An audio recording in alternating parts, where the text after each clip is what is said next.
આવા વ્યક્તિગત મામલા માટે અમેરિકામાં અદાણી મુદ્દે સવાલ થતા પીએમ મોદી શું બોલે? વડાપ્રધાન નરેન્દ્ર મોદી અમેરિકાના 2 દિવસીય પ્રવાસ પૂર્ણ કરી ભારત પરત ફરી રહ્યા છે। 2 દિવસીય મુલાકાત દરમિયાન અમેરિકામાં ભારતના બિઝનેસમેન ગૌતમ અદાણી વિરુદ્ધ ચાલી રહેલી તપાસ મુદ્દે પત્રકારોએ પૂછેલા સવાલનો જવાબ આપતા પીએમ મોદીએ કહ્યું કે 2 દેશના વડા આવા વ્યક્તિગત મુદ્દાઓ પર ચર્ચા કરવા મુલાકાત કરતા નથી। પીએમ મોદીના આ નિવેદનની વિપક્ષે ટીકા કરી છે। વડાપ્રધાન નરેન્દ્ર મોદી અમેરિકાની મુલાકાતના 36 કલાકમાં 6 દ્વિપક્ષીય બેઠકોમાં ભાગ લીધો હતો, જેમાં સુરક્ષા, વેપાર અને અન્ય ક્ષેત્રો સંબંધિત મહત્વના મુદ્દાઓ પર ચર્ચા અને કરાર કરવામાં આવ્યા હતા। બંને નેતાએ એક F-35 લડાકુ વિમાન અને 26/11 હુમલાના આરોપીનું ભારત પ્રત્યાર્પણ સહિતના મુદ્દાઓ પર ચર્ચા કરી હતી, તેમજ ટેરિફ મુદ્દે પણ ચર્ચાઓ થઈ હોવાનું જાણવા મળ્યું છે। અમેરિકાના રાષ્ટ્રપ્રમુખ ટ્રમ્પ સાથેની મુલાકાત બાદ મોદીએ ભારતની વસુદેવ કુટુંબકમની પરંપરાનો ઉલ્લેખ કરી પ્રત્યેક ભારતીયને પોતાના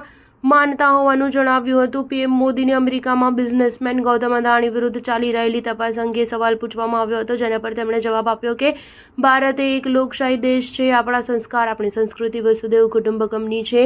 આપણે સમગ્ર વિશ્વને આપણો પરિવાર માનીએ છીએ। દરેક ભારતીયને હું મારો પોતાનો માનું છું। જો કે આવા વ્યક્તિગત મુદ્દાઓ માટે 2 દિગ્ગજ દેશોના વડા મુલાકાત કરતા નથી, તેઓ તેના પર પણ ચર્ચા કરતા નથી કે વાત કરતા નથી। સ્ટાર ન્યૂઝ 7 હંમેશા સચ્ચાઈની સાથે।